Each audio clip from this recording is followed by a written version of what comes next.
La team Sébastien Dano Djedje est venu nous expliquer le vrai sens du grand rassemblement lancé par le président Laurent Gbagbo. Le vrai sens du grand rassemblement lancé par le président Laurent Gbagbo. La première des choses que vous devez savoir, c'est que tous ceux qui viendront dans ce grand rassemblement doivent être honnêtes, ils doivent être sincères et ils doivent penser comme le président Laurent Gbagbo.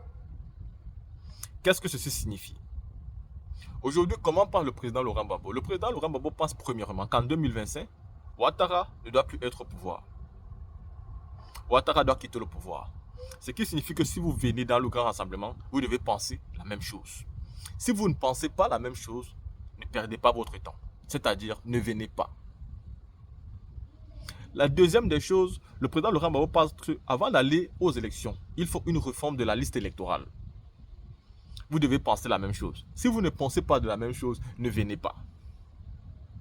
La troisième des choses, c'est que le président Laurent Gbagbo pense qu'il faut des élections inclusives qui permettent à tout le monde de participer de manière libre.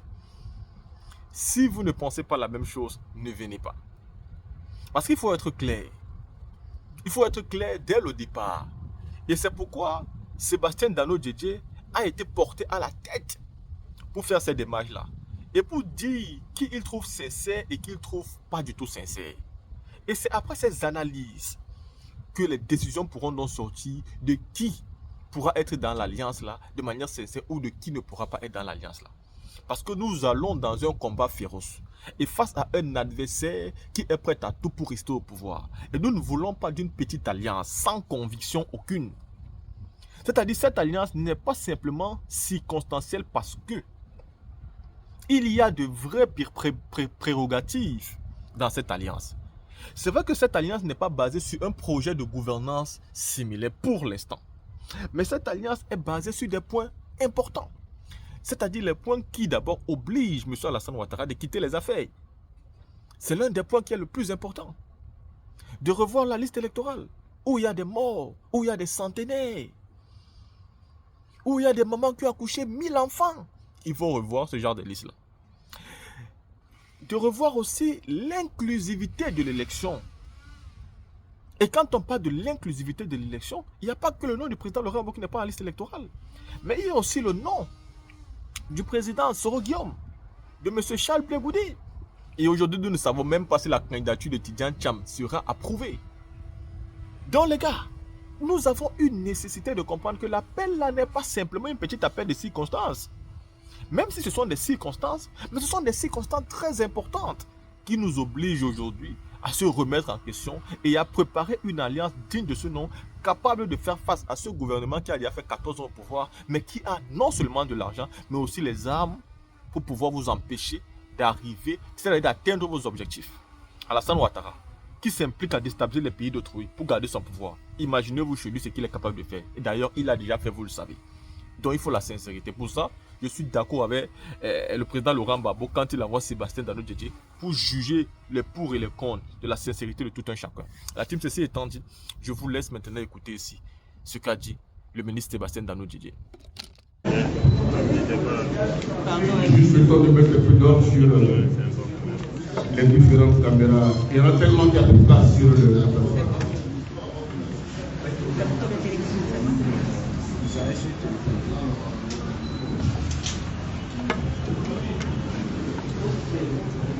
Alors pour elle, ma cravate est bien mise. Ah, ça va, mais si ma cravate est tendue, c'est pas bon. C'est pas tendu. Ainsi démarre le 28e numéro de la tribune PPACI. Camarades présidents et présidentes des instances du parti,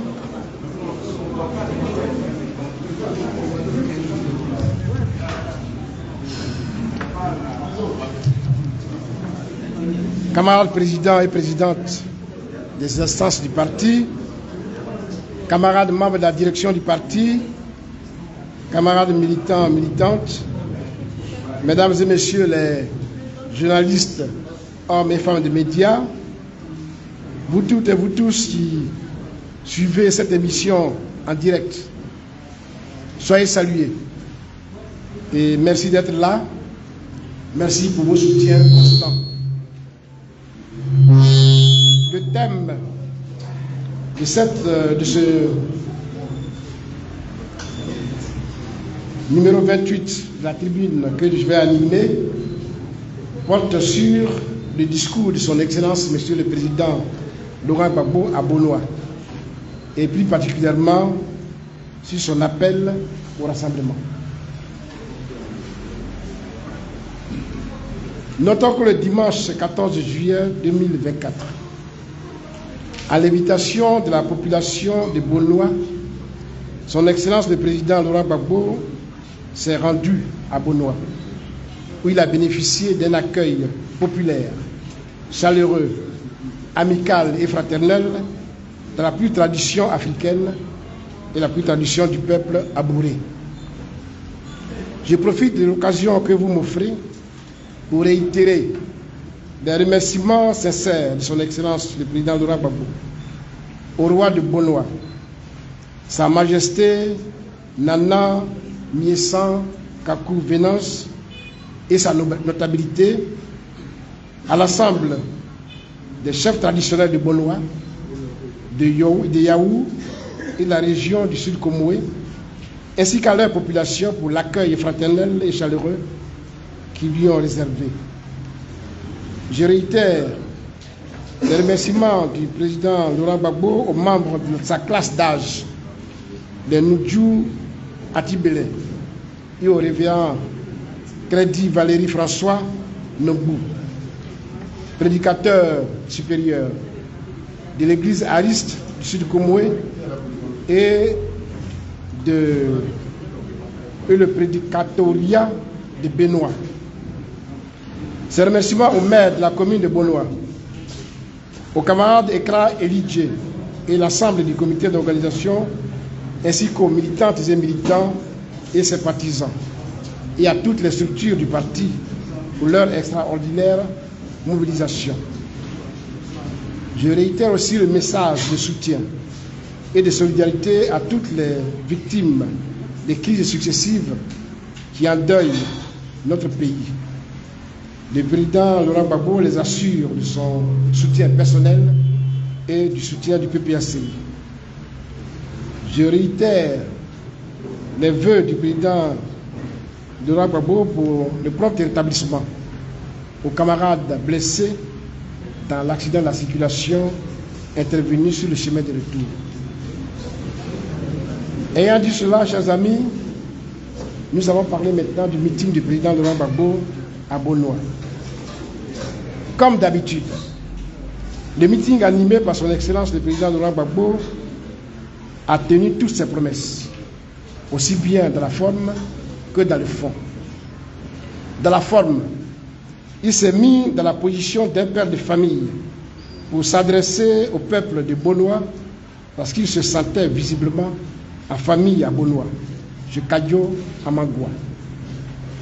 Dans le fond, son Excellence le président Laurent Gbagbo a rendu un vibrant hommage au peuple de Bonoa, digne descendant de Kadjo Amagua, pour leur résistance à toute épreuve.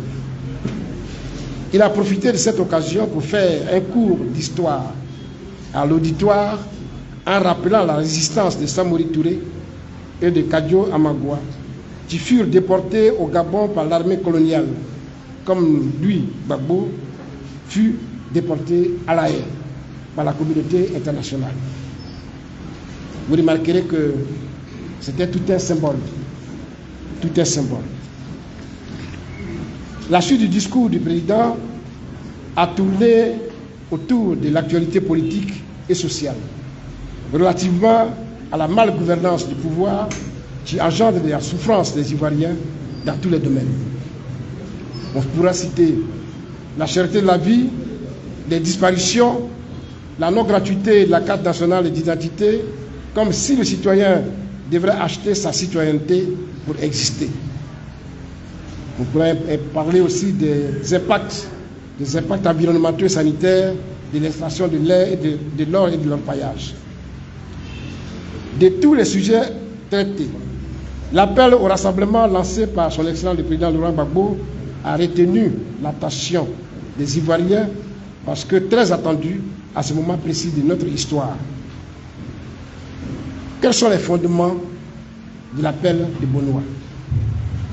Près de 15 ans après, où en sommes-nous exactement avec la gouvernance actuelle? En vérité, le constat est amer. La politique se confond ici avec l'affairisme. Les scandales s'accumulent. La cherté de la vie et les souffrances des populations sont banalisées. Les déguerpissements se démultiplient sans mesure d'accompagnement. Les élections sont dévoyées avec une commission électorale dite indépendante à la solde du pouvoir en place. Les partis politiques sont braqués. La citoyenneté est achetée avec une carte nationale d'identité hors de prix. Les suicides sont devenus le lot quotidien des Ivoiriens.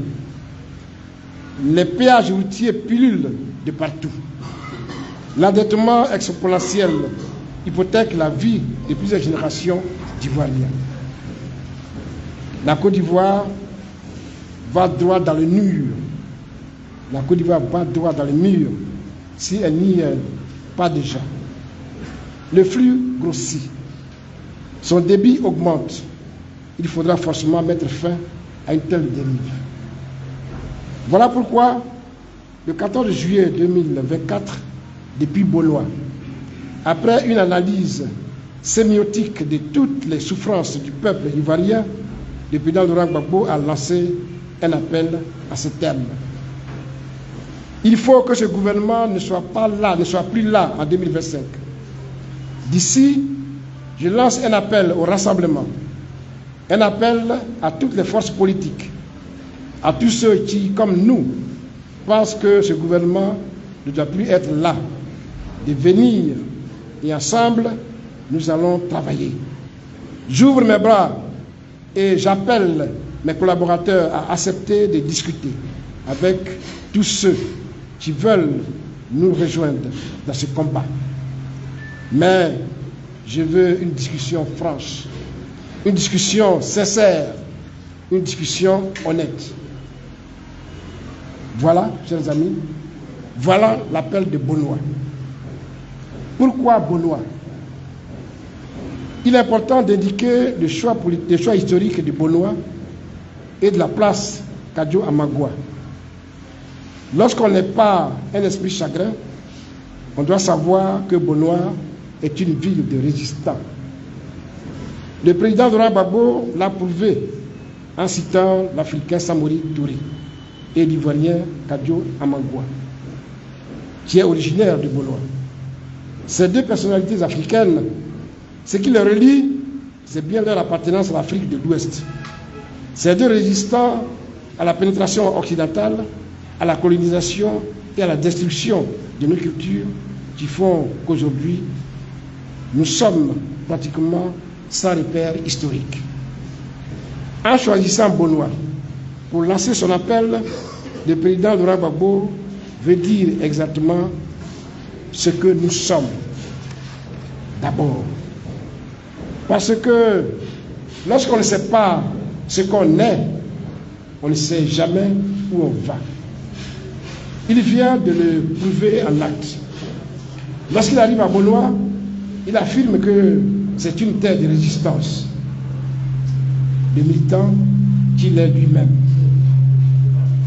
Cela dit, de cette terre de la résistance, Laurent Gbagbo a appelé tous ceux qui sont épris de démocratie. La raison est toute simple.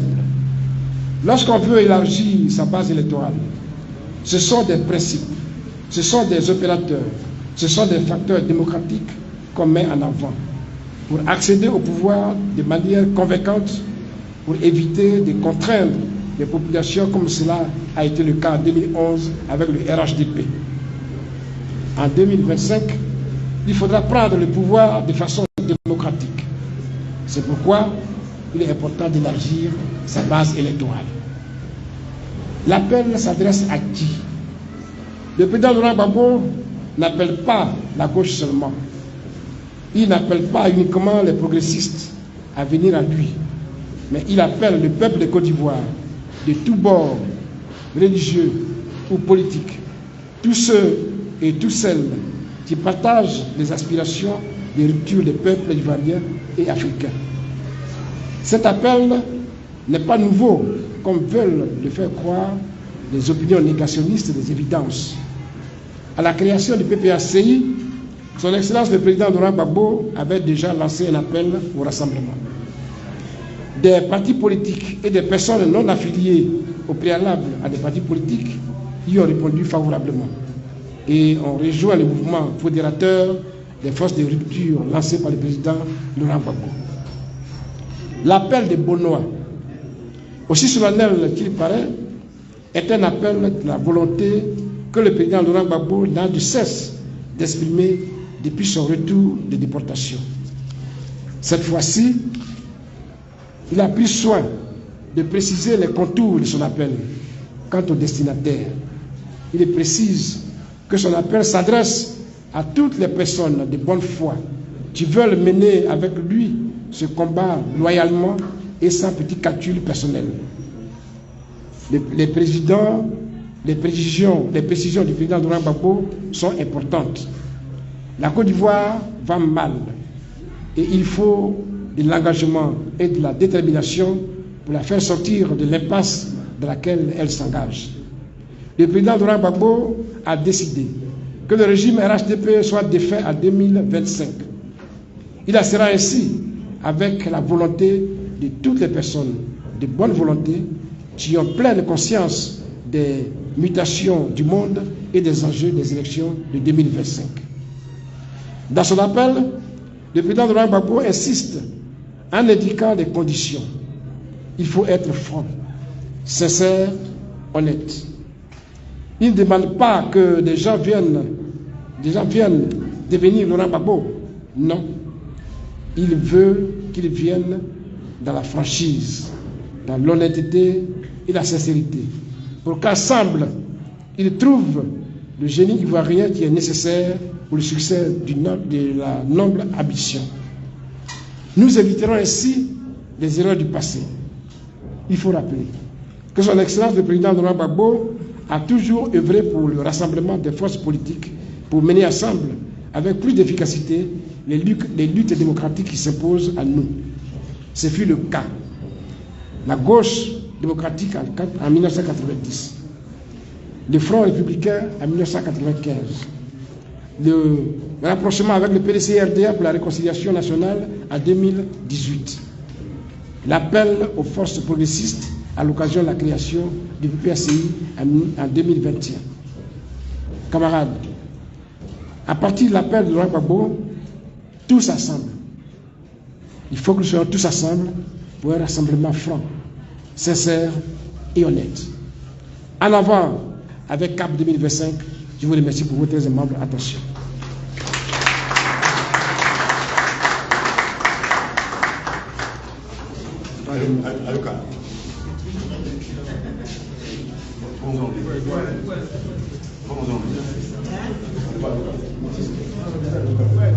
J'estime que je n'ai pas entendu d'ovation assez nourrie.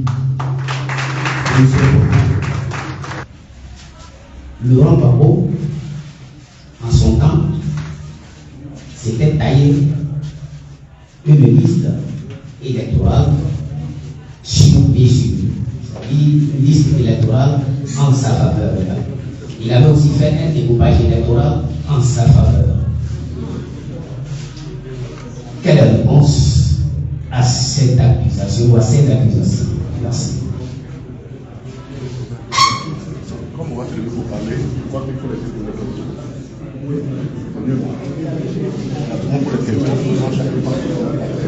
Ok, donc on va prendre 5 questions qui sont réparties et puis l'intervenant vont venir. Merci. Bonjour, c'est Jacques Cabral pour l'AFP. Alors, vous dites que le parti au pouvoir et le gouvernement n'ont pas répondu aux propos faits par le président de la transition Burkina Faso.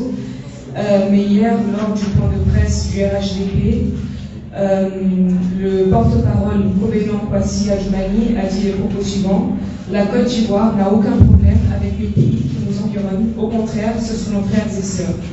Vous avez vu le dispositif mis en place par le gouvernement ivoirien pour accueillir tous ces frères et sœurs qui ont des difficultés réelles à vivre dans leur pays et qui trouvent comme refuge la Côte d'Ivoire. Qu'est-ce que vous avez à répondre à ceci, monsieur le ministre? Merci.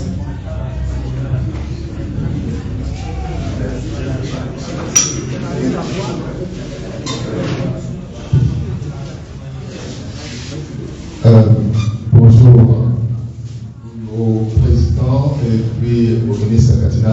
Ma question est relative à... Présentez-vous et votre organe, s'il vous plaît. Je suis David Média du Canal Ivoire. Voilà, ma question est relative à la liste électorale. Depuis, avant même les élections municipales, je crois que le CIF, le ministre a dit, le CIF n'a fait que dénoncer les mêmes choses, les mêmes irrégularités, mais malgré cela, on est allé aux élections, on a vu les résultats. Et c'est ce qu'on est en train de reprendre encore. Est-ce qu'on va rester dans les dénonciations et si ça ne passe pas, qu'est-ce qu'on fait? On va aux élections présidentielles comme ça? C'est la question. Merci.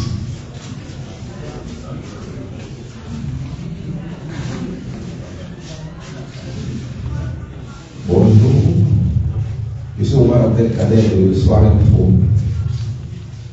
Je reviens sur le cas du président Laurent Gbagbo. Qu'envisagez-vous exactement pour son inscription sur la liste électorale? Monsieur le président du parti, comme vous avez parlé du discours du président à Bonois, j'aimerais revenir sur un détail que nous on n'a pas tout suivi. Je n'ai pas vu la partie libation au meeting. Quand nous fait-il exactement?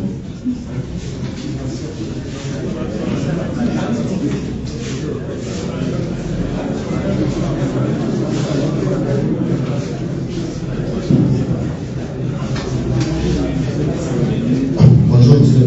Je suis... On fait du calme, on écoute, s'il vous plaît. S'il vous plaît. La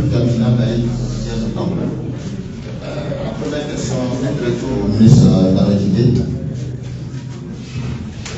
Vous venez d'être nommé fraîchement l'interlocuteur unique. Vous venez la discussion avec ceux qui décident de jouer sur la répondre à laquelle de la parole. Comment appréhendez-vous cette tâche qui vous attend? Avez-vous une stratégie? Comment appréhendez-vous cette tâche qui vous attend? Avez-vous une stratégie? Deuxième question s'adresse au ministre Katina. Comment?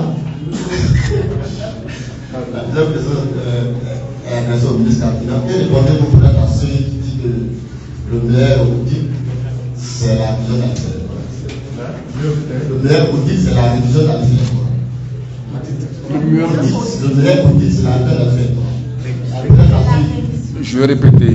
Il dit, le président de la CEI a dit que le meilleur audit, c'est la révision de la liste électorale. C'est cela. Merci. Bonjour, monsieur le maire, Karine Kassi de la Nouvelle chaîne. Il y a monsieur justement ici. Je suis là. Alors, ma question est la suivante. Le président Laurent Gbagbo a appelé à l'union des partis politiques de l'opposition. Je souhaiterais savoir comment ça va se faire dans la pratique. Est-ce que les pouvoirs les partis politiques du président Chadéoudé, de Mme Simone Gbagbo, se sont plutôt venus vers vous, ou bien c'est vous qui venez vers vous? Merci beaucoup.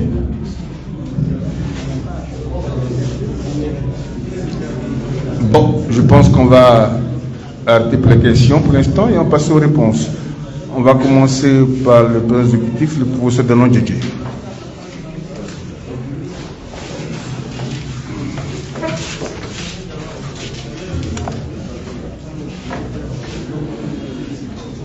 Merci, chers amis.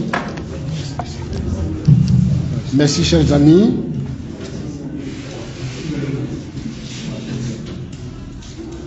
Babson, Nouvelle Alliance, c'est bien ça.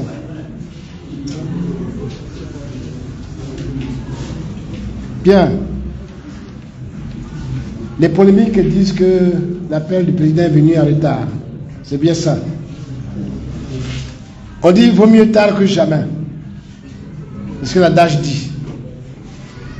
Mais au lieu de dire vaut mieux tard que jamais, je voulais juste dire que le président Laurent Gbagbo, il a une claire vision de ce qu'il fait en politique. Et si vous lisez bien le signe des temps, il a toujours été l'homme de son temps. Je l'ai dit à certaines occasions. C'est-à-dire, il ne fait rien au hasard. C'est un historien, donc il tient compte de l'histoire dans toutes ses actions politiques. Qui a dit que l'appel vient tard, ou bien l'appel est tardif? Qui l'a dit? J'ai évoqué dans mon exposé liminaire que le président Gbagbo a toujours été là où le pays l'appelait pour avancer.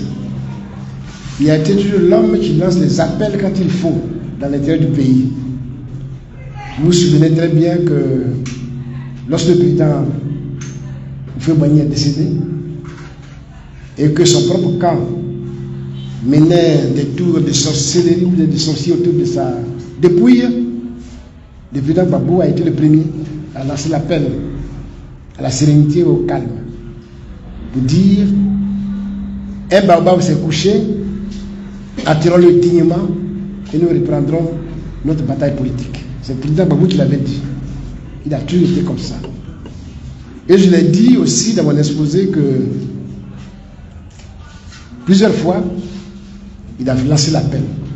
Mais par rapport à ce que vous dites, et comme c'est l'actualité, je vais dire que le président Gbagbo était déjà en prison à La Haye quand il a lancé l'appel à la réconciliation nationale en Côte d'Ivoire.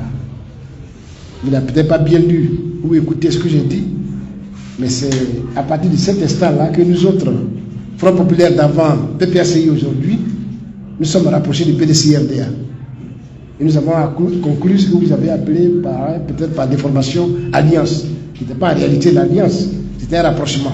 Mais c'était pour faire la réconciliation. Il était déjà en prison. Et quand il est venu, on a poursuivi la mission. Mais le président Laurent Gbagbo est arrivé en Côte d'Ivoire le 17 juin 2021, si j'ai bonne mémoire. C'est bien ça?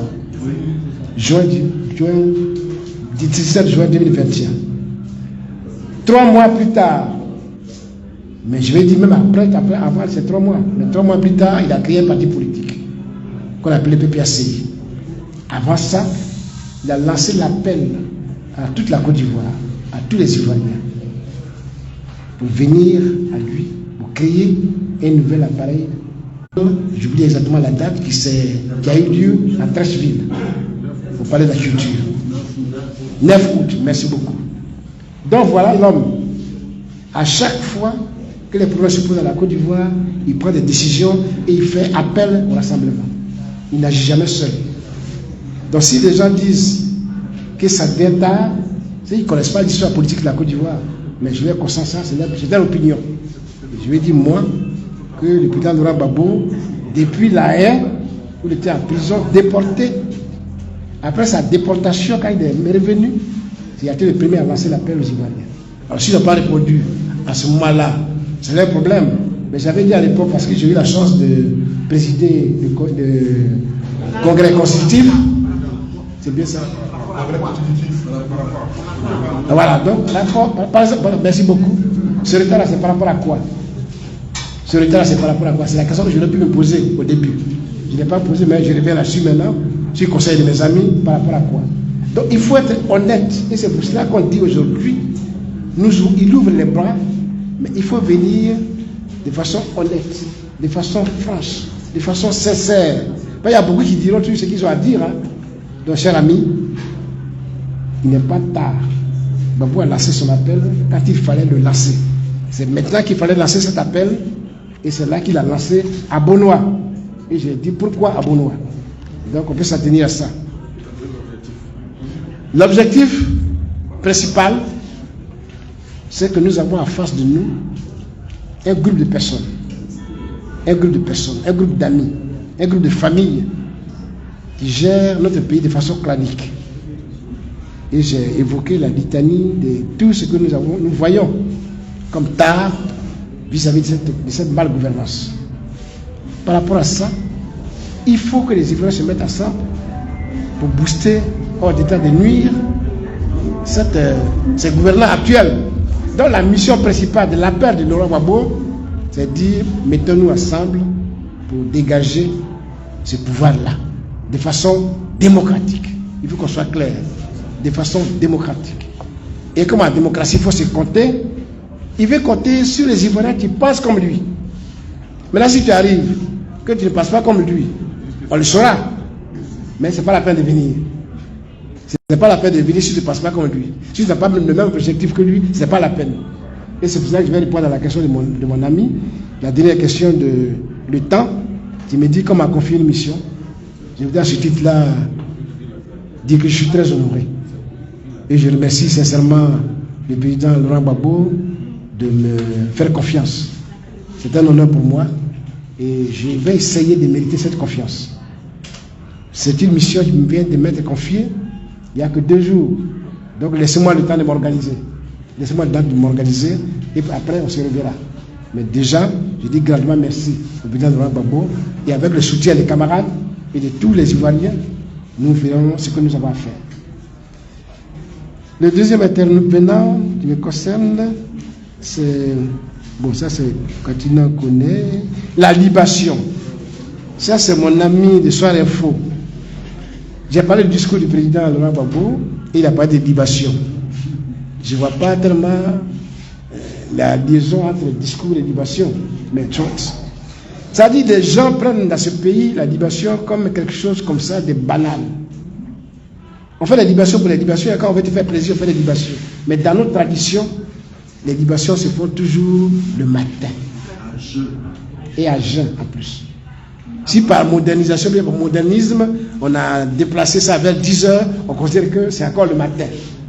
Nous sommes arrivés à Baudouin, il était 16h, 16h30, même 17h. C'est là que vous vouliez qu'on fasse la libation. J'ai dit qu'on a été accueillis dans la ferveur de l'authenticité africaine, pour ne pas dire d'Azabouré. Donc les Akans, ils ont leur façon de faire.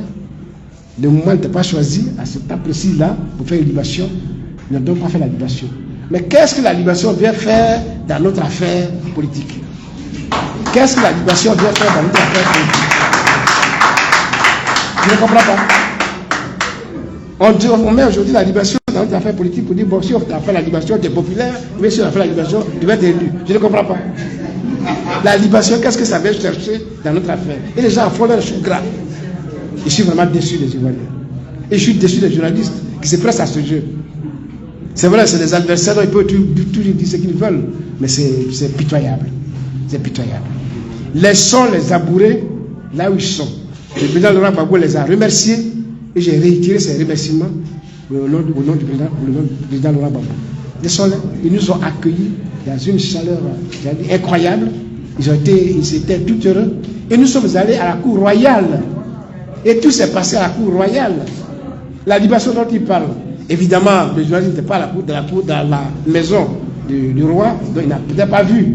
Mais notre libation, ce que je peux appeler libation, c'est de ça qu'il s'agit. Nous avons eu des paroles de bénédiction sur le roi. Ça me suffit. Et ça suffit à Gbagbo le roi. Et il y a eu des bénédictions, des Abourés sur la place publique, la place Amadoua. Ça me suffit. Ça suffit à Laurent Gbagbo. Le reste là, faites ça ce que vous voulez. Mais ça n'a rien à voir avec notre marche politique. Chers amis. Bien. Je crois que j'ai tout dit concernant la présence du président Laurent Gbagbo à Mossou, concernant les questions sur Mossou. Mais retenons que pour le rassemblement, l'appel au rassemblement, le président Laurent Gbagbo vise les élections de 2025. Venons au rassemblement pour gagner les élections de 2025. Ceux qui veulent venir pour gagner avec moi les élections de 2025 sont les bienvenus. Ceux qui veulent venir pour qu'on ne gagne pas les élections de 2025, en tout cas, ils n'ont qu'à aller où ils étaient. Ce n'est pas la peine qui vient nous embrouiller. Ce n'est pas la peine qui vient nous embrouiller. C'est ça que nous avons appelé des discussions sincères, franches et honnêtes. C'est tout. Donc là où on m'a mis, je vais veiller à ça. Si je regarde ton visage, que ça ne va pas dans ce sens-là, je le dirai. C'est tout. Oui, merci. J'ai parlé comme un peu, comme à Djamé, comme au village. Mais c'est ta démarche. C'est ta démarche. la façon dont tu marches là, si je vois que c'est tordu, ce n'est pas pour nous. Il faut que les choses soient claires. Alors, où on met Simone Gbagbo et Blé Goudé dans cet appel, comme vous le dites. Simone Gbagbo et Blé Goudé sont des leaders de partis politiques. On fait appel aux partis politiques, on fait appel aux progressistes, on fait appel à la gauche de façon générale, mais à tous les Ivoiriens. L'appel s'adresse aussi à eux. S'ils estiment le besoin de venir à nous pour qu'on discute, ils sont les bienvenus. Il n'y a rien d'autre à dire. Chers amis, je vous remercie.